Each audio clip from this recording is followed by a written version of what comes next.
Welcome to the deep dive. Yeah. Where we kind of help you really get the most out of the things you're already reading and thinking about. And today, we're tackling excerpts that you've shared from Daniel Kahneman's Thinking, Fast and Slow. A classic. Yeah, and Kahneman's a Nobel Prize winner, so, you're in for some serious brain food here. It's not just about economics, though, right?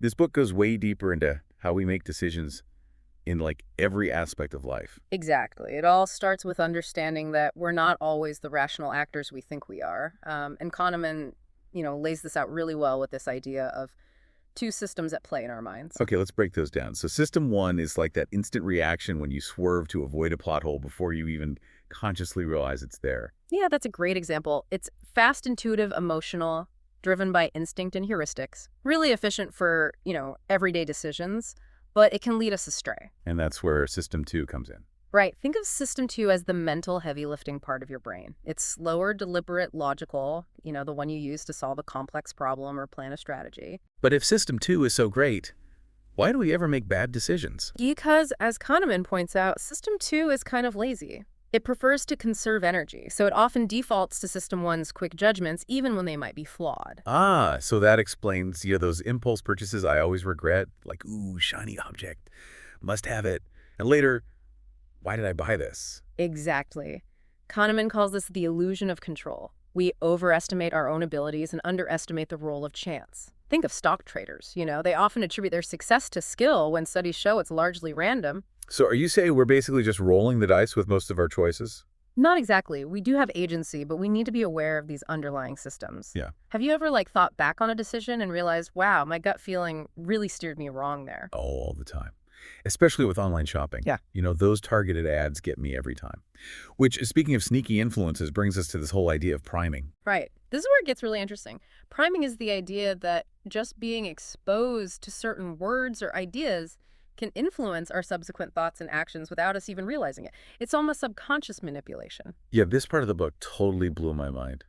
Like that experiment where just seeing words like Florida and wrinkle made people walk slower. Isn't that wild? Believe me. It highlights how susceptible we are to subtle cues in our environment. And it's not just words, it can be images, sounds, even smells. Think about walking into a bakery and instantly craving a pastry. Wait, that's not just priming, that's my stomach talking. But seriously, if we're being primed all the time, how do we know what are our genuine thoughts versus implanted ones? That's a tough one. It's not about eliminating priming completely, but Right. recognizing that it exists. Think about the news, you consume the ads, you see the conversations you have. Are they shaping your opinions more than you realize? Okay, that's kind of unsettling. I'm now questioning everything, I think. Good. That means you're starting to engage your system too and think critically. Kahneman would be proud.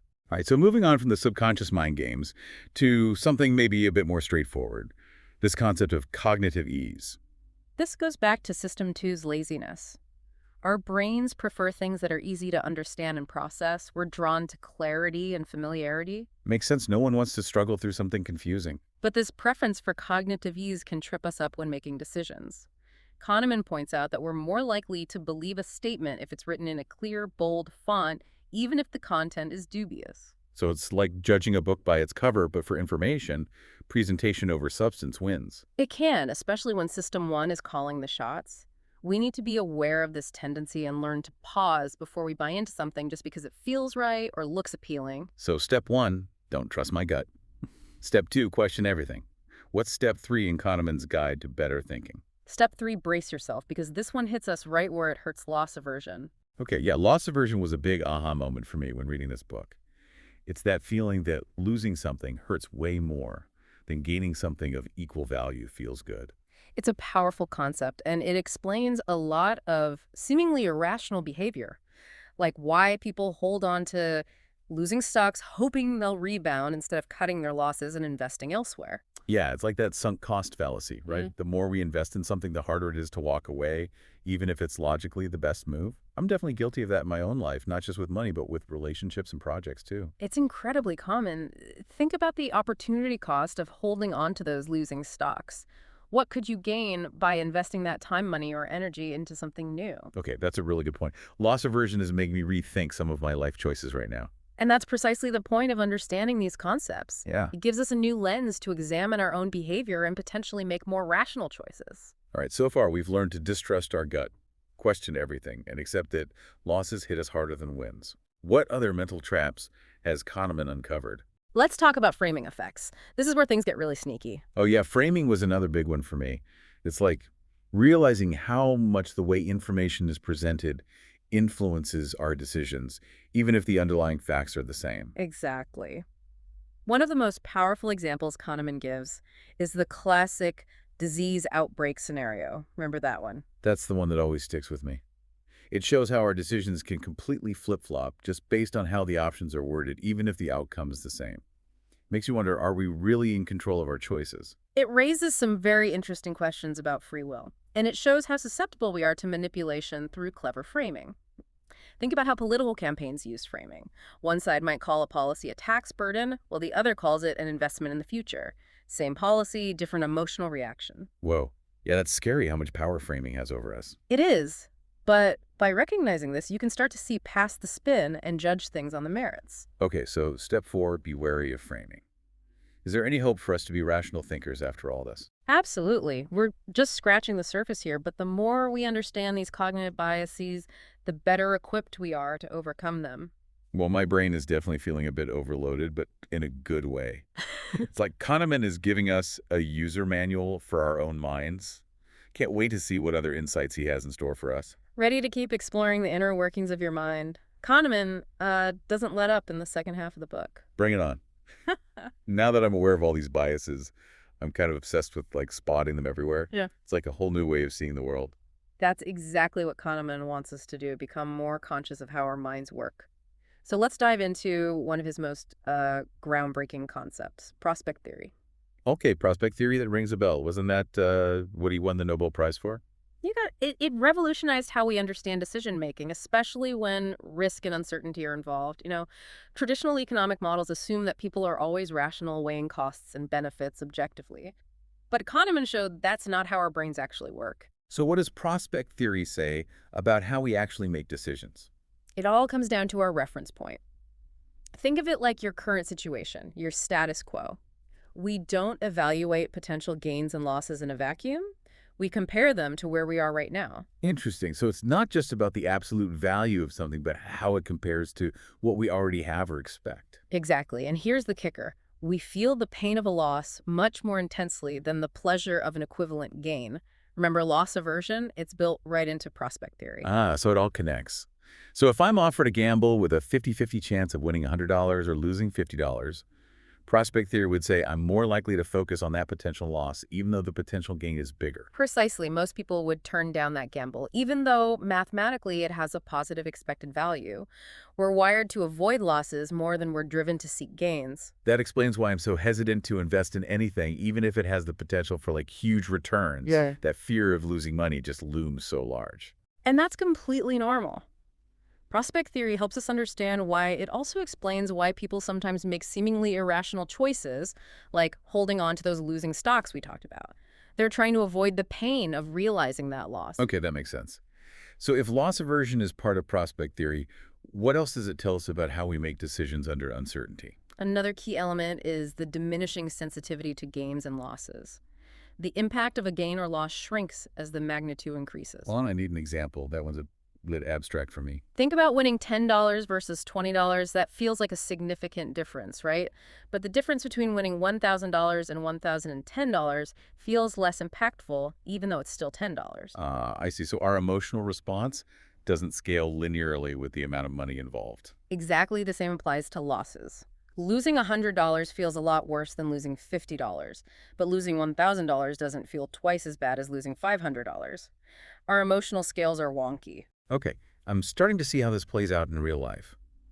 It explains why I might drive all over town to save $10 on a $20 purchase, but wouldn't bother for the same savings on a $1,000 item.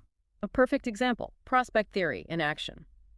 By understanding these quirks in our decision-making, we can start to anticipate them and make more rational choices, especially when faced with financial risks. So prospect theory, definitely going to need to revisit that chapter of the book. Mm-hmm. Okay, what other mind-blowing insights does Kahneman have up his sleeve? Well, he doesn't stop there. Remember how we were talking about priming and the influence of our environment? The availability heuristic builds on that idea. Okay, availability heuristic vaguely rings a bell. It's the tendency to overestimate the likelihood of events that are easier to recall or imagine vivid emotional events, things we've recently experienced or seen in the news. Cool. They all feel more likely because they're more available in our minds. So if I just saw a news story about a shark attack, I'm suddenly more scared of swimming in the ocean, even though statistically the chances of that happening are incredibly low. Exactly. Or if you hear about a plane crash, you might suddenly feel anxious about flying, even though it's statistically one of the safest ways to travel. Wow, it's like our brains are playing a highlight reel of all the worst case scenarios. No wonder we're all so stressed out. The availability heuristic plays a huge role in our perception of risk, and it's often exploited by the media and politicians who know how to trigger those emotional responses. So what's the antidote? How do we avoid falling prey to the availability heuristic? It's about being aware of this bias and consciously seeking out balanced information. Don't just rely on anecdotes or sensationalized news stories. Look for data statistics and a broader perspective. Okay, so it's like fact-checking our own brains. Exactly. Use your system, too, to challenge those gut reactions and knee-jerk fears. Another way to think about it is just because you can easily imagine something happening doesn't mean it's actually likely. All right, I'm adding, think statistically to my list of mental upgrades. This is like a crash course in better thinking. Ugh. What else do we need to watch out for? Let's talk about anchoring. This one's a real doozy. It's the tendency for our judgments to be influenced by an initial piece of information, even if that information is completely arbitrary. Okay, that sounds tricky. Give me an example. I'm a bit lost on this one. Imagine you're asked to guess the population of a city you know nothing about, but before you answer, I spin a wheel with random numbers, and it lands on, say, 15 million. Okay, so a totally random number. Right now, even though that number has nothing to do with the actual population, your guess is likely to be closer to 15 million than it would have been otherwise. You've been anchored by that first number. Seriously, that's wild. So it's like our brains latch onto that initial information and use it as a reference point, even if it makes no sense. Exactly, and anchoring happens all the time in real life, especially in negotiations. The first offer often acts as an anchor influencing the subsequent offers and counteroffers, even if that initial offer was way off base. Ah, so that's why it's so important to be the one to make the first offer in a negotiation. You set the anchor. Exactly. Understanding anchoring can be a powerful tool, both for influencing others and for protecting yourself from being unduly influenced. Always question those initial numbers and assumptions, and don't be afraid to re-anchor the conversation if needed. Okay, so another mental upgrade. Be aware of anchoring both for myself and for how others might be using it on me. Kahneman's book is like a mental self-defense manual. It is, and we're just getting started, ready to dive into a few more cognitive biases before we wrap up. Bring it on. Mm-hmm. I'm feeling more and more like Sherlock Holmes of my own mind. Let's crack the case of why we humans do the crazy things we do. All right, back to our deep dive into thinking fast and slow. It really does feel like I'm getting a mental workout here, flexing those system 2 muscles like we were talking about before. That's the goal. I mean, Kahneman really gives us so much to think about, but, it's not about memorizing every single bias, right? It's about, applying these insights to our everyday lives. So let's talk about that. How do we use this knowledge to make better decisions or just even just understand ourselves a bit better? I mean, we've uncovered a lot of ways that our minds can totally trick us. Well, one of the key takeaways, at least for me, was this whole idea of the remembering self versus the experiencing self. Kahneman makes this distinction to kind of explain how we view our own lives, like our memories and, just overall happiness, too. Okay, break that down for me. 2 versions of ourselves in one brain. That sounds a bit like, sci-fi. Think of it this way. The experiencing self is like the you in the moment, the one feeling all the sensations and emotions as they happen.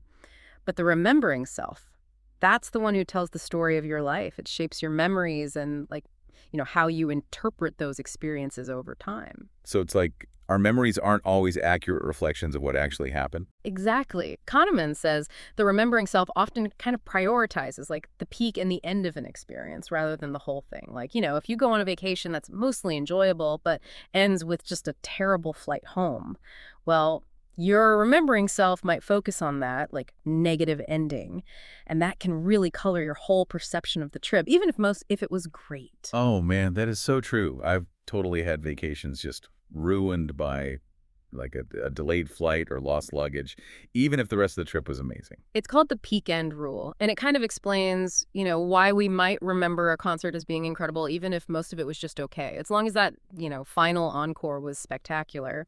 It's not about the total amount of pleasure or pain, but those, like, most intense moments, and of course, how things end. Okay, that makes a lot of sense, but it's also kind of depressing, right? Does that mean we're just, like, doomed to misremember our own lives based on a few bad moments? Not necessarily. By understanding this bias, I think we can become more mindful of how we're experiencing things, like in the present moment.